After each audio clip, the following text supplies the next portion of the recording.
Bismillahirrahmanirrahim.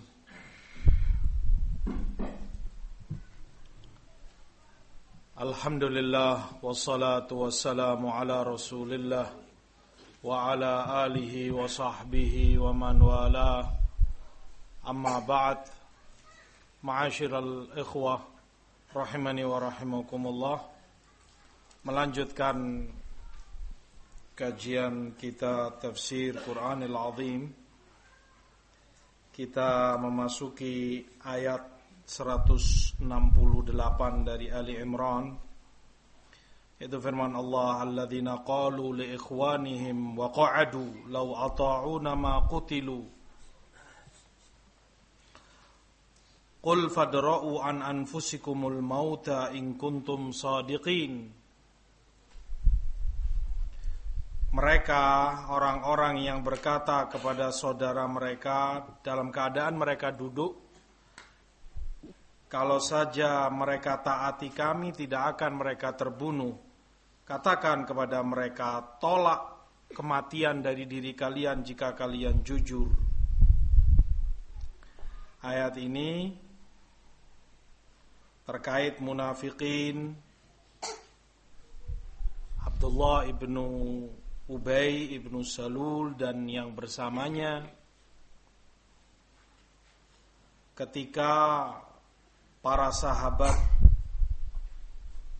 terbunuh dalam peperangan dari suku Khazraj, Ansar.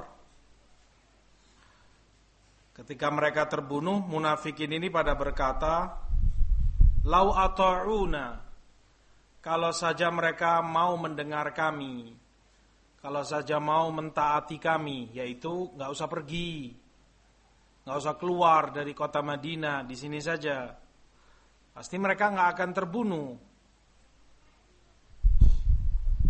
Maka sampaikan untuk membantah mereka, kata Allah, fadra'u an anfusikumul maut, tolak kematian itu dari diri kalian jika kalian jujur. Artinya kalau memang ketidakpergian kalian, ketidakikutsertaan kalian dalam perang menyelamatkan kalian dari kematian, coba jangan kalian mati. Walaupun kalian berada di rumah atau bahkan di benteng yang begitu kokoh, tetap saja kematian itu akan menghampiri kalian. Dan itu menunjukkan kedustaan mereka dalam pengakuannya, kalau saja mentaati kami, mereka gak akan terbunuh. Mentaati mereka dengan tidak ikut dalam jihad bersama Rasulullah SAW, tidak ikut dalam peperangan. Nah, dan itulah ungkapan orang-orang munafik. Dalam keadaan mereka duduk, artinya duduk tidak ikut dalam peperangan, dan itu celaan yang lebih. Sudah mereka tidak ikut jihad, sudah mereka tidak menyumbang sesuatu untuk Islam dan muslimin, ditambah dengan statement yang semacam ini, yang intinya menolak syariat, menentang takdir Allah Subhanahu wa ta'ala. Orang jika komentar atau ini itu dalam keadaan dia ikut, dalam tanda kutip masih mending, tapi lebih parah, lebih menyakitkan, dan orang akan lebih benci, lebih marah jika dia komentar ini itu dalam keadaan dia gak ikut-ikutan. Misalnya begini, kamu gotong royong bangun bangunan ini, dirikan tembok ini, semua ikut. Mungkin ada yang komentar, jangan dipasang begini, anunya begini saja, anunya, tapi dia ikut kerja. Ternyata kemudian ambruk bangunan. Wah, saya bilang apa? Jangan begini, semestinya begini. Ya orang mungkin marah, tapi nggak seberapa karena tahu dia ikut serta, ikut berkeringat dalam gotong royong. Tapi coba bandingkan dengan orang yang gak ikut. Dia duduk, melihat, duduk tanpa membantu yang lain, begitu roboh bangunannya, aku bilang apa? Semestinya dimulai dari sana, jangan ini. Dia nggak ikut serta dalam membangun. Tentu ini lebih menyakitkan dan orang lebih benci. Dan itulah munafikin. Sudah tidak ikut jihad, tidak ikut memberi sumbangan kepada Islam dan muslimin. Ketika muslimin ada yang terbunuh, ini komentarnya. Kami bilang apa? Kalau taati kami kan nggak akan ada yang terbunuh. Kami dalam keadaan dia nggak ikut dalam jihad. Wa qa'adu kata Allah, lau ata'una ma qutilu. Qul fadra'u anfusikumul maut, tolak kematian dari diri kalian jika kalian jujur. Terbukti tidak mungkin. Berarti omongan mereka itu hampa dan dusta. Jihad, keikutsertaan seseorang dalam peperangan membela agama Allah tidak akan mempercepat ajalnya kalau memang ajalnya belum datang. Sebagaimana ketidakikutsertaan dia tidak akan memperlambat ajalnya jika ajalnya datang. Makanya Khalid bin Walid radhiyallahu taala anhu ketika naza' sakaratul maut, kematian mendatangi beliau, di akhir-akhir hayatnya beliau katakan, qatalallahul jubana. Semoga Allah perangi orang-orang yang pengecut itu, yang gak mau keluar berjihad, gak mau berperang membela agama Allah. Semoga Allah perangi mereka itu, para pecundang-pecundang dan pengecut itu. Laisa fi badani maudhi' illa fihi darbatun saif au rumh au ta'natu rumh. Di tubuhku ini, kata Khalid, tidak ada tempat tersisa kecuali di situ pasti ada luka, yang pukulan pedang, yang hunjaman tombak, yang ini, yang itu, anak panah, namanya juga panglima perang. Dan sekian peperangan dipimpin oleh Khalid, sehingga tubuhnya penuh dengan luka-luka. Lihat, kata Khalid, dalam tubuhku nggak ada yang tersisa tempat, semuanya ada luka. Wa ana amut ala firashi. Sementara ini aku sekarang mati di tempat tidurku. Meninggalnya bukan di peperangan, padahal tubuhnya penuh dengan luka, tapi belum Allah takdirkan kematian. Ya hidup, selamat, wa bekhair, dan bahkan meninggal di tempat tidurnya, radhiyallahu taala anhu. Maka peperangan tidak mempercepat ajalmu. Seperti kata Khalid, Allah perangi pengecut-pengecut itu yang tidak ikut dalam peperangan dan jihad fisabilillah. Aku saja yang perang terus-menerus seperti ini, penuh luka tubuhku, matinya di atas tempat tidurnya, radhiyallahu taala anhu. Yang jelas, menjalankan perintah Allah atau secara umum meninggalkan larangan-larangannya, kalaupun dalam tanda kutip beresiko, ada taruhannya, entah itu nyawa, entah itu yang lain, tidak akan mempercepat ajalmu, tidak akan mendatangkan sesuatu kejelekan yang tidak Allah takdirkan bagimu. Sebaliknya, meninggalkan ketaatan kepada Allah, meninggalkan perintahnya semacam jihad, atau kamu melanggar larang-larangannya, juga tidak memperlambat. Kalau memang Allah tentukan sesuatu untukmu, kamu terkena. Makanya dalam hadis Rasul sebutkan, wa'lam annama asabaka lam yakun liyukhti'ak wa ma akhta'aka lam yakun liyusibak. Yakini yang ditakdirkan untukmu tidak akan salah alamat ke orang lain. Yang ditakdirkan ke orang lain tidak akan terkena padamu. Semacam itu. Makanya dicela oleh Allah munafikin dalam perkataan mereka ini. Kalau saja mentaati kami, gak akan mereka terbunuh. Memangnya mereka yang tentukan kematian. Terus kalau mereka ditaati pasti gak akan mati? Belum tentu. Ayat menunjukkan celaan ungkapan kalau saja, lau. Celaan orang mengatakan kalau saja, seandainya mereka begini pasti akan begini-begini. Kalau saja aku begini pasti akan begini-begitu. Rasulullah SAW sebutkan dalam hadis, wala taqul law anni fa'altu kadza lakana kadza wa kadza fa inna law taftahu abwabasy syaitan. Jangan kamu katakan wa in asabaka syai', kalau kamu terkena sesuatu musibah, jangan kali-sekali kamu katakan kalau saja aku begini, berbuat begitu, pasti akan begini-begini yang terjadi. Karena ucapan kamu seandainya itu membuka pintu syaitan. Hanya saja tentunya para ulama menyebutkan ungkapan ini terbagi menjadi 6 secara umum. Seandainya, kalau saja. Yang pertama, kalau dikatakan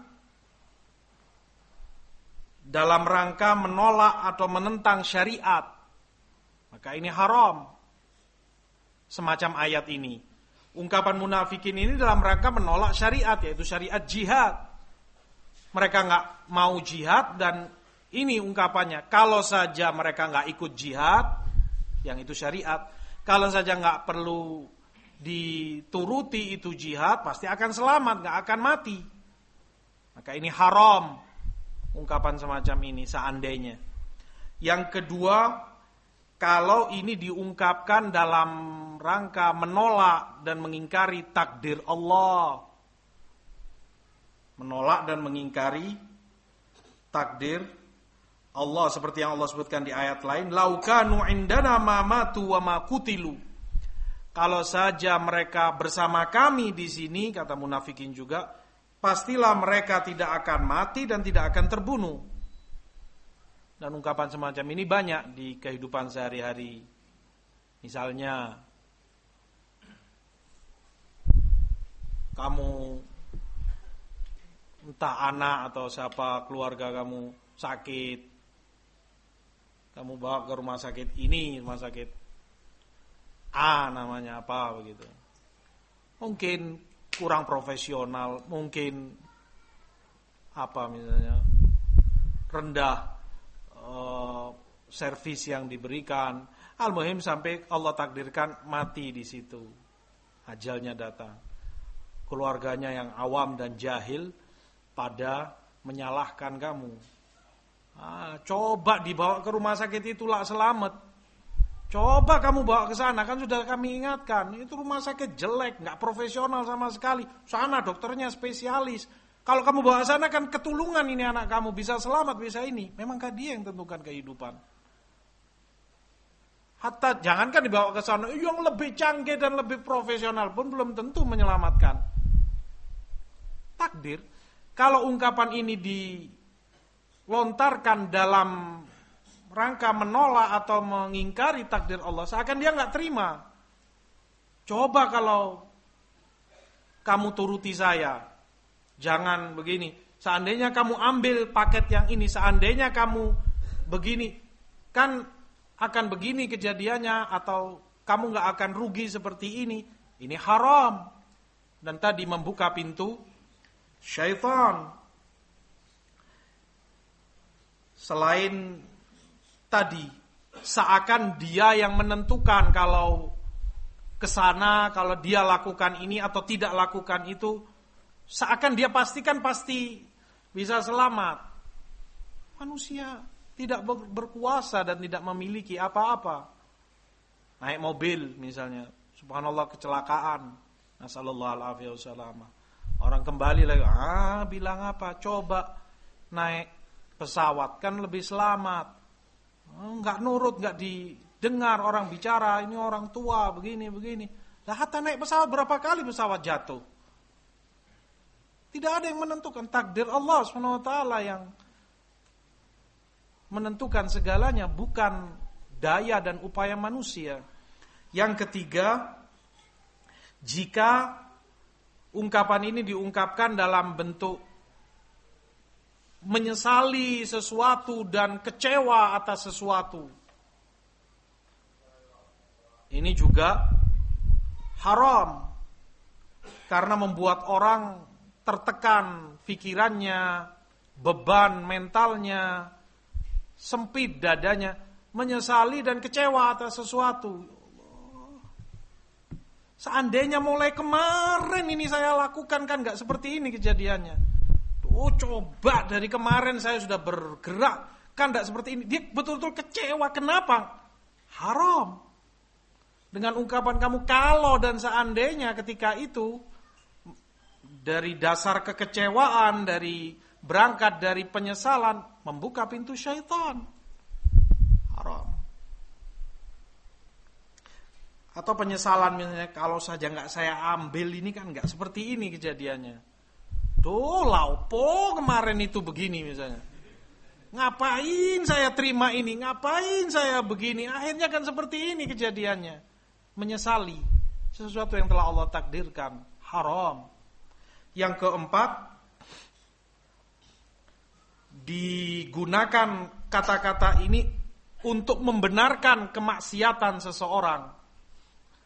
Seperti yang Allah sebutkan tentang musyrikin, "Lau sya'allahu ma asyrakna." Kalau saja Allah kehendaki, kami enggak akan syirik. Artinya ini sudah suratan takdir.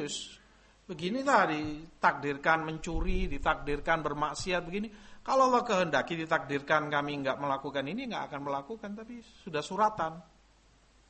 Dia berhujjah dengan takdir untuk membenarkan kemaksiatannya dengan kata-kata tadi, seandainya, kalau saja, maka ini juga haram. Yang kelima, digunakan kata-kata ini untuk angan-angan dan harapan. Maka tergantung angan-angan apakah itu. Kalau baik, maka baik dan boleh. Kalau jelek, maka jelek dan tidak boleh. Angan-angan baik misalnya, kamu melihat orang punya uang dan Masya Allah, Jazakallah khair, donatur, dia banyak membantu, ringan tangan, bersedekah, ini itu. Kamu berharap, seandainya, kalau saja aku diberi rizki oleh Allah seperti orang itu, aku juga pingin punya pahala bersedekah seperti orang itu. Nah, berangan-angan baik semacam itu. Maka angan-angan ini boleh, karena baik, menginginkan kebaikan seperti itu. Kamu melihat orang, istrinya 2, 3, atau 4, pingin menjalankan sunnah. Angan-angan, cita-cita. Kalau saja Allah beri kemampuan, kalau saja Allah berikan kekuatan padaku, ingin seperti fulan, punya fadilah, punya pahala seperti itu, labas, baik. Kalau itu angan-angan kejelekan, ya tentu juga haram. Orang melakukan suatu kemaksiatan misalnya dengan hartanya ataukah dengan apanya lah. Kemudian kamu berangan-angan, kalau saja aku punya kedudukan seperti orang itu, aku bisa lakukan itu. Misalnya korupsi atau apa, ya maka juga haram angan-angan semacam itu. Yang terakhir, yang keenam, kata-kata ini seandainya atau kalau saja diungkapkan semata-mata sebagai informasi, cuman sebagai info, sekilas info, maka boleh. Misalnya kamu katakan, seandainya saya hadir, saya akan dapat manfaat. Kalau saja saya ikut, saya akan dapat faidah, misalnya di pengajian, di pengajaran ilmu. Berita, kamu memberitakan sekedar informasi bahwa yang hadir, yang ikut akan mendapatkan faidah, maka ini boleh. Alhasil, itu yang para ulama sebutkan seputar ungkapan kalau saja atau seandainya. Kemudian Allah sebutkan di ayat 169, wala tahsabanna alladhina qutilu fi sabilillahi amwata bal ahya'un 'inda rabbihim yurzaqun farihina bima ataahumullahu min fadlihi wa yastabshiruna billadhina lam yalhaqu bihim min khalfihim alla khaufun 'alaihim wala hum yahzanun. Jangan kalian kira orang yang terbunuh di jalan Allah itu mati. Justru mereka itu hidup, diberi rizki di sisi Rabb-nya. Mereka bangga dengan apa yang Allah berikan pada mereka dari keutamaan Allah, dan mendapat berita gembira dengan orang-orang yang menyusul mereka. di belakang mereka agar mereka tidak takut dan agar mereka pula tidak bersedih. Ayat ini Allah sebutkan ketika Allah terangkan tentang perang Uhud dalam ayat-ayat sebelumnya, yang itu seleksi membedakan antara mukmin yang jujur dan munafik. Maka Allah terangkan bahwa yang terbunuh dalam peperangan Uhud ataupun secara umum dalam peperangan, baginya kehormatan dan kemuliaan dan kehidupan di sisi Allah Subhanahu wa taala.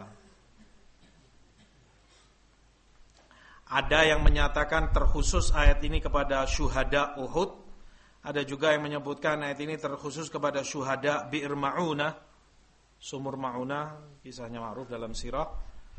Atau yang lebih benar bahwa ayat ini mencakup setiap syahid yang mati dalam syahadah, mendapatkan kemuliaan mati di jalan Allah Subhanahu wa taala.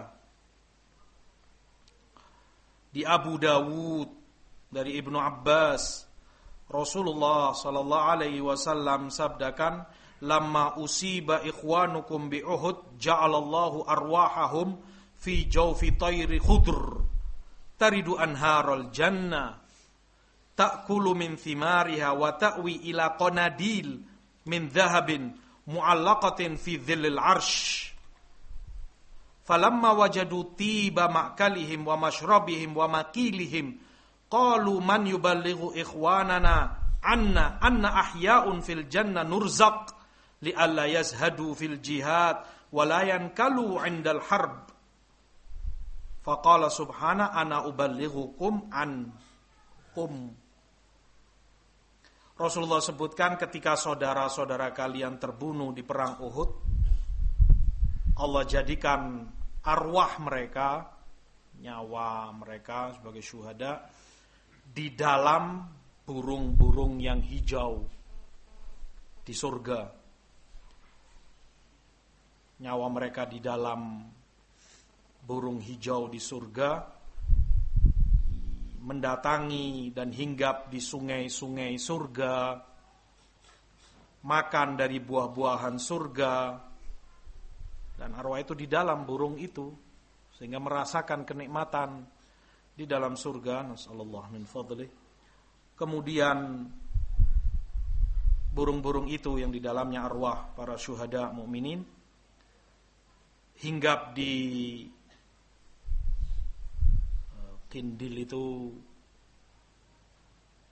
semacam apa ya, seperti apa tempat air itu? Semacam teko atau kendi apa ya bahasa Jawanya. Semacam itu, namun dari emas, dan itu bergantungan di naungan arsy Allah. Di situ hinggap burung-burung itu yang di dalamnya arwah para syuhada. Maka ketika mereka dapati begitu nikmatnya makanan yang mereka makan di dalam surga, minuman yang mereka minum, dan peristirahatan mereka yang begitu nikmat di kendi-kendi emas di bawah naungan arsy Allah, maka mereka pada berkata, siapa kiranya yang bisa menyampaikan kepada saudara-saudara kami yang masih hidup di dunia bahwa kami pun hidup mendapat rizki di sisi Allah. Sampaikan kepada mereka agar mereka tidak kecil hati dan tidak minder dari jihad, agar mereka tidak lari dari perang di jalan Allah. Maka Allah pun katakan, aku yang akan sampaikan kepada mereka. Maka turunlah ayat ini, wala tahsabannal ladzina qutilu fi sabilillahi amwata. Jangan kalian kira yang terbunuh di jalan Allah itu mati, tapi mereka hidup di sisi Rabb-Nya mendapat rizki.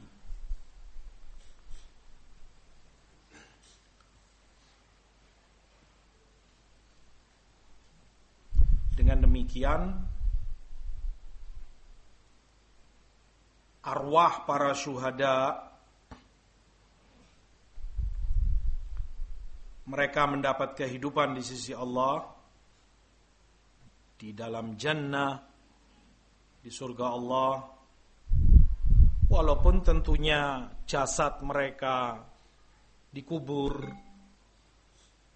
mati di kehidupan dunia, namun arwah mereka yang hidup dan mendapat kehormatan dan kenikmatan besar, sebagaimana Rasulullah sebutkan tadi, di dalam burung hijau dalam surga, hingga minum di sungai-sungai surga, bahkan kemudian berhenti di kendi-kendi emas di bawah naungan arsy. Nah, demikian mereka mendapat keutamaan besar, sehingga seakan kehidupan dunia yang ada pada mereka sebelum terbunuh terus mereka dapati, bahkan jauh lebih afdal dan lebih mulia. Di situ kemudian para ulama sebutkan bahwa kehidupan syuhada, kehidupan yang pasti, dan itu sabda Rasul, bahkan ayat menyebutkan ahya, tentunya kehidupan yang jauh lebih sempurna dan lebih mulia. Sebagian ulama katakan setelah itu arwah mereka dikembalikan ke kubur mereka untuk mendapat kenikmatan, dan itu terus sampai hari kiamat nanti. Sebagaimana kufar dikembalikan arwahnya ke jasadnya untuk mendapat azab dan siksaan sampai hari kiamat nanti. Kata Imam Mujahid, mereka itu mendapat rizki, diberi oleh Allah buah-buahan dan makanan surga, dan mendapat bau harum wanginya surga, walaupun mereka tidak berada di dalam surga jasadnya. Tapi mereka mendapati kenikmatan tersebut yang Rasul Shallallahu Alaihi Wasallam sebutkan. Tetapi yang lebih jelas, seperti yang Rasul SAW sebutkan, perkara gaib semacam ini dibatasi sebatas nas yang ada, bahwa arwah para syuhada di jannah, di dalam surga mereka hidup, arwahnya di dalam burung hijau, mendapat kenikmatan dan terbang ke sana kemari, memakan buah-buahan surga, minum sungai-sungai di dalam surga, seperti yang Rasul Shallallahu Alaihi Wasallam sebutkan. Dan ini seperti para ulama sebutkan pula, bahwa yang mendapat rizki itu hanya yang hidup. Karena Allah sebutkan inda rabbihim yurzaqun, di sisi Allah mereka mendapat rizki. Dan itu bukti kuat, dalil kalau mereka itu hidup. Karena yang mendapat rizki hanya yang hidup, walaupun tentunya kehidupan yang berbeda dengan kehidupan dunia, kehidupan yang jauh lebih utama, lebih nikmat di sisi Allah Subhanahu wa taala.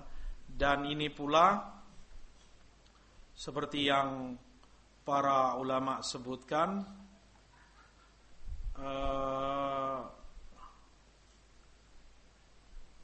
keutamaan syahada fisabilillah yang dengannya seseorang terkecuali dari fitnah qabr.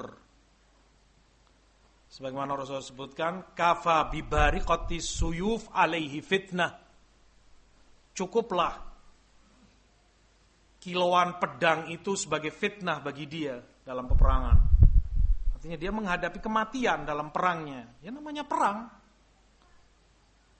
Melihat senjata musuh, melihat ini, kematian itu di depan mata, senjata ini itu sudah cukup ujian bagi dia.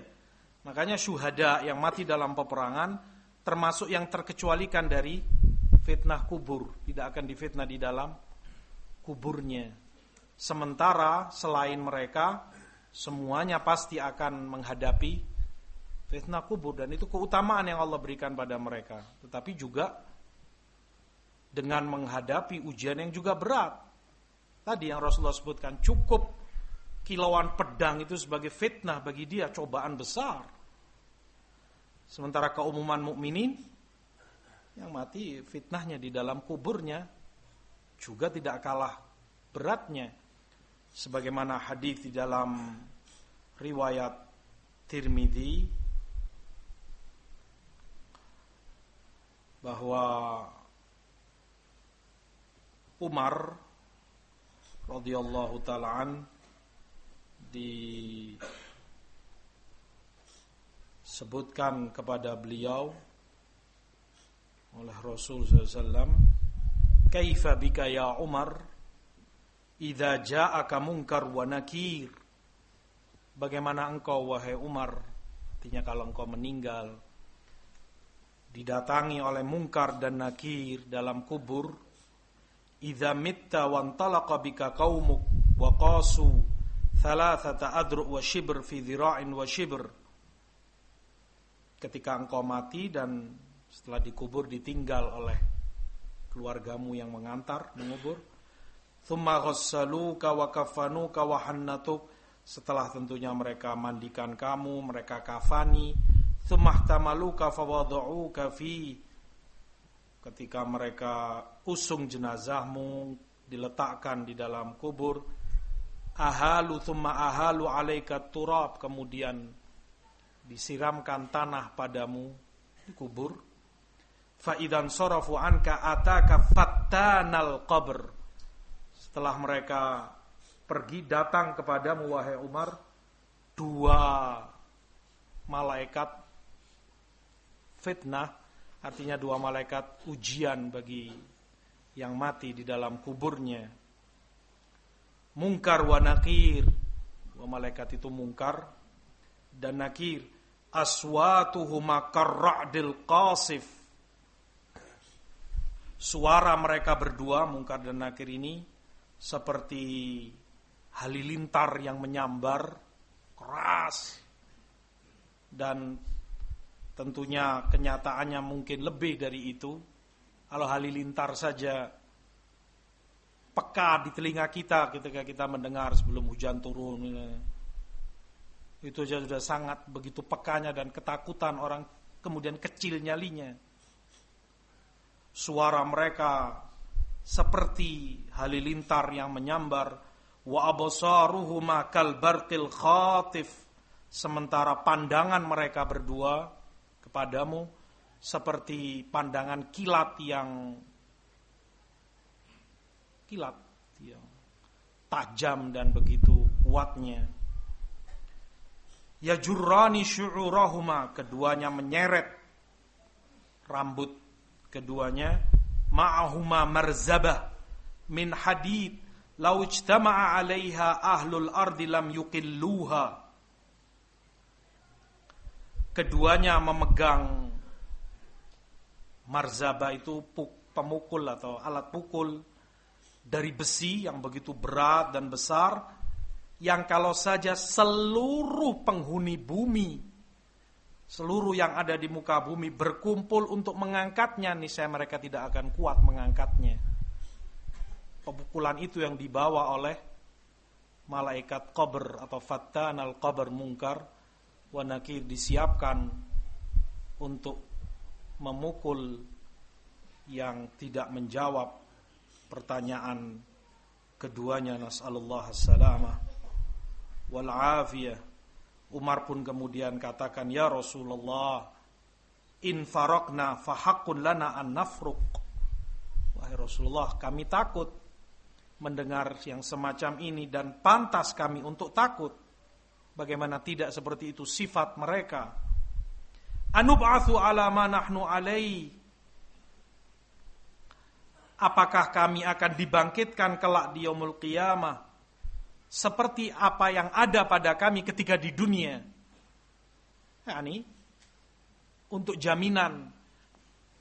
Umar bertanya, kalau seseorang itu selama hidupnya di dunia orang soleh, baik, perhatian kepada agamanya, imannya, taat kepada Allah, taat kepada Rasulnya sallallahu alaihi wasallam. Apakah seperti itu kami akan dibangkitkan sehingga selamat di kuburnya, selamat di akhiratnya kelak, dan sebaliknya pun sebaliknya.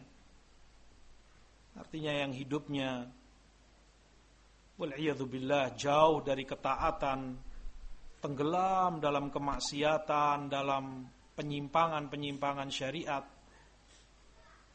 celakalah dia di kuburnya sebelum akhiratnya. Malaikat yang begitu besar, bahkan di hadis Isra di riwayat Ibnu Abbas panjang, di situ ketika Rasulullah tanya Jibril alaihissalam tentang Munkar wa Nakir, kata Jibril, aku nggak bisa sifatkan padamu tentang tinggi dan besarnya mereka. Artinya karena begitu besarnya, karena begitu tingginya Munkar wa Nakir, aku nggak bisa sebutkan padamu. Rasul SAW nggak bisa diungkapkan dengan kata-kata begitu besarnya, begitu tingginya Munkar wa Nakir. Hanya saja kata Jibril seperti dalam hadis tadi, suara mereka seperti halilintar yang menyambar kuat, dan pandangan mereka tajam bagaikan kilat. Di tangan keduanya ada pemukul besi yang kalau saja seluruh penduduk bumi berkumpul untuk mengangkatnya, tidak akan bisa mereka mengangkatnya. Qala na'am, kata Rasulullah, iya. Kalian akan dibangkitkan seperti ketika kalian hidup. Kalian orang saleh, taat, akan dibangkitkan semacam itu. Qala idzan akfikahuma. Kalau begitu Rasulullah sebutkan, aku cukupkan kamu keduanya. Artinya, ya sudah, hadapi atau persiapkan untuk menemui keduanya dengan amalan solehmu, dengan ketaatanmu kepada Allah SWT.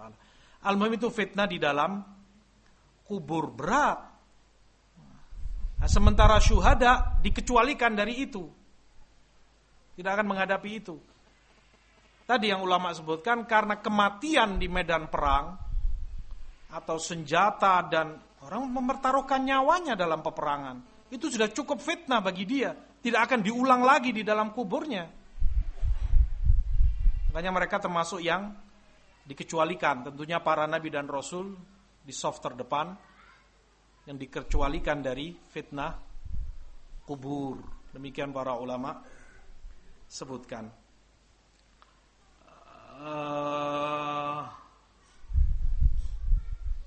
Di dalam ayat ini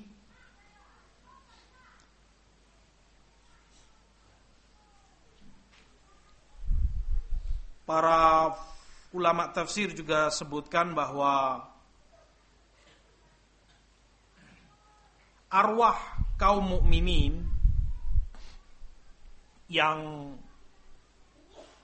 bermalam dalam keadaan suci, artinya dia tidur dalam keadaan punya wudu, maka dia pun mendapatkan keutamaan.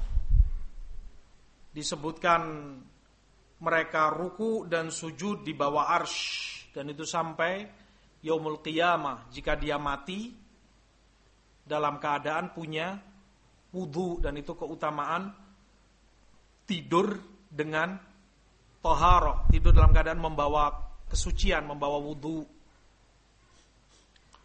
Walaupun tentu keutamaan syahid jauh lebih besar, namun keutamaan yang satu bertingkat-tingkat berbeda dengan yang lainnya.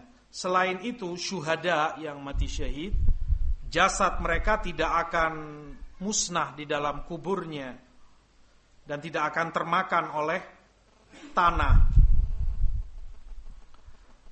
Dan Imam Qurtubi rahimahullah sebutkan, ada beberapa orang yang dijamin tidak akan rusak jasadnya di dalam kubur, tidak akan dimakan oleh bumi atau tanah. Mereka adalah para nabi, para syuhada, disebutkan dalam riwayat juga muadzinin, para tukang adzan yang biasa memanggil orang untuk sholat 5 waktu, wa hamalatil Quran, dan para hafid, para penghafal Al-Quranul Karim. Disebutkan setelah sekian puluh tahun kubur Umar ibn al-Khattab radhiyallahu an, waktu itu Madinah banjir besar, hujan deras di masa Khalifah Umar bin Abdul Aziz. Waktunya sekian waktu setelah zaman Utsman, Ali, Hasan bin Ali, kemudian Muawiyah bin Abi Sufyan, Marwan, Abdul Malik bin Marwan, Sulaiman, baru kemudian Umar bin Abdul Aziz, puluhan tahun. Ambles itu kuburan, mereka lihat telapak kaki yang masih utuh. Setelah dibereskan dan dirapikan lagi, dipastikan itu kubur Umar ibn al-Khattab radhiyallahu ta'ala anhu. Demikian para ulama tarikh sebutkan. Demikian pula sahabat Jabir ibnu Abdullah radhiyallahu ta'ala anhu, pemimpin pasukan panah di perang Uhud.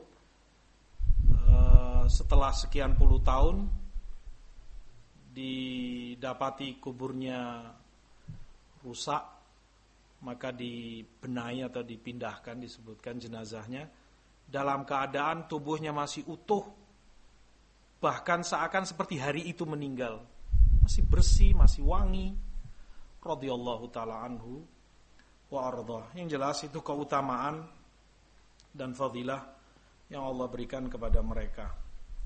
Syahadah,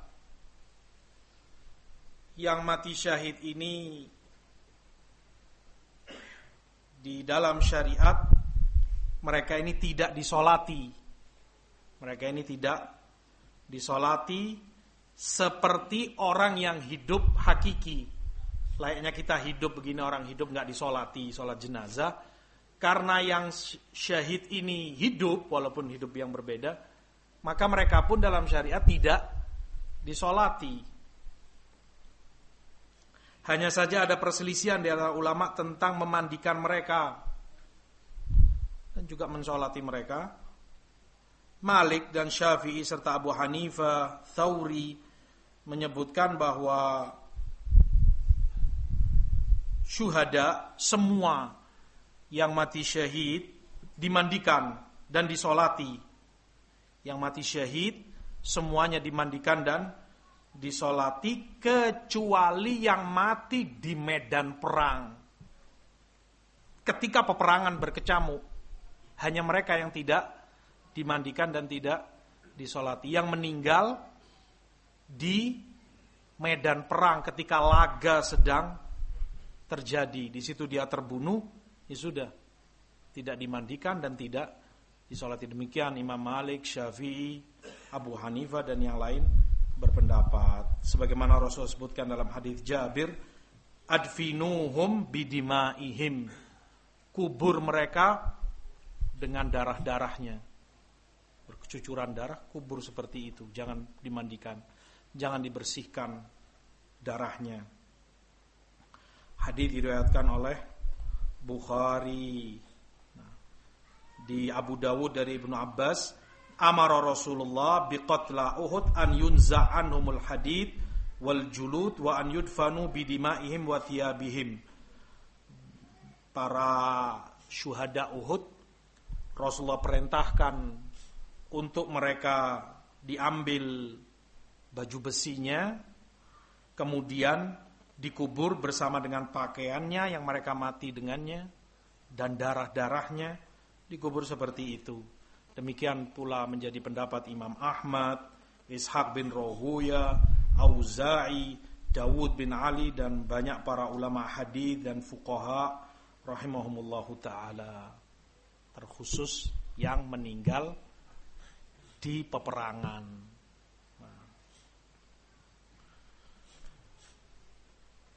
Hanya saja Imam Sa'id bin Musayyib dan Hasan al-Basri berijtihad dari pemahaman mereka, para syuhada pun dimandikan layaknya jenazah muslim. Tetapi seperti Imam Ibn Abdul Bar sebutkan, tidak ada ulama dan fuqaha yang berpendapat seperti keduanya. Ini ijtihad dari Sa'id bin Musayyib dan Hasan al-Basri. Jumhur dan hampir keseluruhan ulama Islam tadi, diantaranya nama-nama mereka, menyatakan yang mati dalam peperangan tidak dimandikan dan tidak disolati. Alasan Sa'id dan Hasan, itu udzur mereka, kalau perang Uhud mereka tidak dimandikan, tidak disolati karena terlalu banyak. Sementara kesibukan masih besar. Perang masih ini antara Quraisy dengan Rasul SAW. Masih suasana masih mencekam, masih berkelanjutan. Waktu tidak ada dan sibuk sekali mereka. Makanya gak bisa untuk menyelesaikan. Sementara jenazah banyak, 70-an dari sahabat yang meninggal. Sehingga ada waktu. Sehingga ya Allah, yang penting dikubur segera. Itu alasan Sa'id dan Hasan al-Basri rahimahumullah. Tapi tidak benar. Yang benar bahwa syariat memang mengajarkan syahid yang mati dalam peperangan tidak dimandikan dan tidak pula disolati. Illat yang disebutkan antara lain di dalam hadis, ta'ti yaumal qiyamah karihil misk, al-launu launud dam, warrihu rihul misk. Di hari kiamat kelak mereka dibangkitkan dalam keadaan lukanya masih luka dan darahnya masih bercucuran keluar. Warnanya Rasulullah sebutkan tetap warna darah, merah, tetapi baunya harum seperti parfum kasturi atau misik, wangi. Karena ini akhirat. Sementara di dunia layaknya manusia mungkin mati darahnya darah, bau darah, amis atau apa namanya, lengir. Tapi di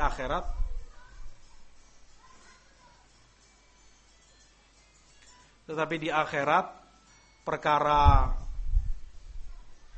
mereka berbeda dengan kondisi yang ada di dunia. Itu yang Rasul SAW sebutkan. Adapun yang dibuat-buat oleh mereka ahlul bid'ah, ahlul batil, maka itu kadzib ala kadzib, kedustaan. Bahwa jenazahnya wangi. Wah, baru juga mati kemarin. Wangi. Wah, jenazahnya belum tiba, itu kampung sak Lamongan bau harum. Ya, siapa? Harum dari sisi mana? Akadzib, kedustaan dan rekayasa yang berlebih-lebihan.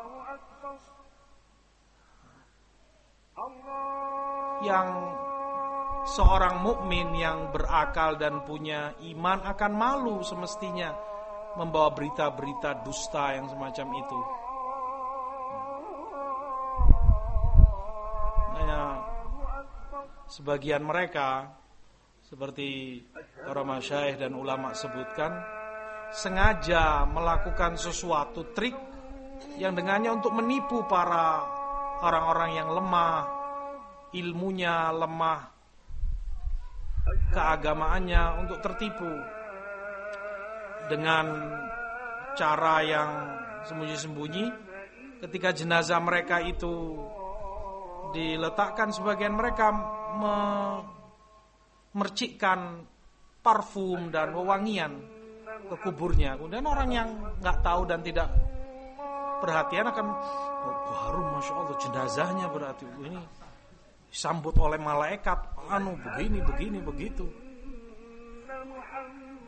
Ini satu sisi. Di sisi lain, yang mati ini mati di atas apa?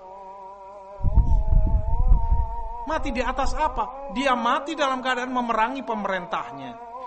Dia mati dalam keadaan sebagai bom bunuh diri. Dia mati sesuatu yang jelas-jelas berbenturan dan bertabrakan dengan syariat Allah SWT. Bagaimana dia mendapatkan kehormatannya? Bagaimana akan diberi kemuliaan oleh Allah sementara mereka menentang dan menyalahi syariat Allah Subhanahu wa taala. Kemudian digambarkan mendapat kehormatan, mendapat kenikmatan, bau harum, malaikat ini itu. Dari mana? Seakan benar yang mereka lakukan.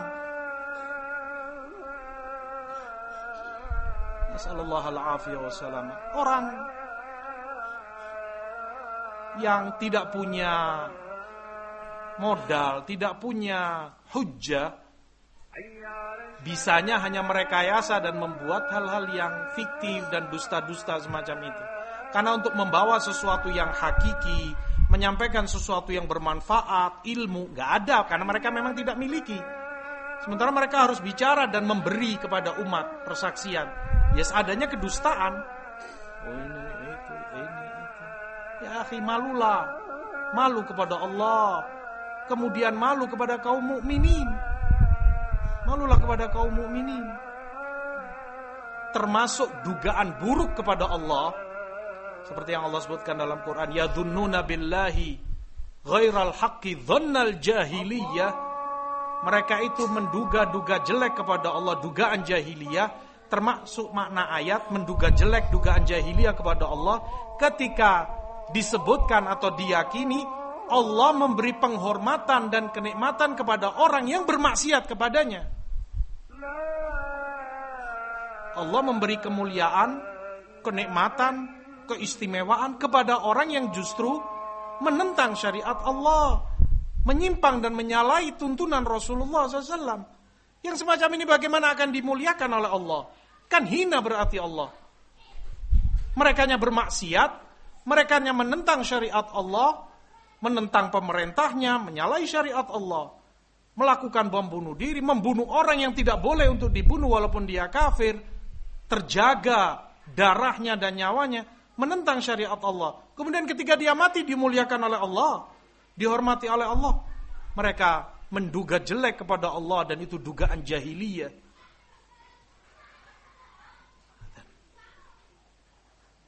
Dan ya, waktu masuk waktu ya. Belum. Hah? Yakin? Iya, belum. Belum.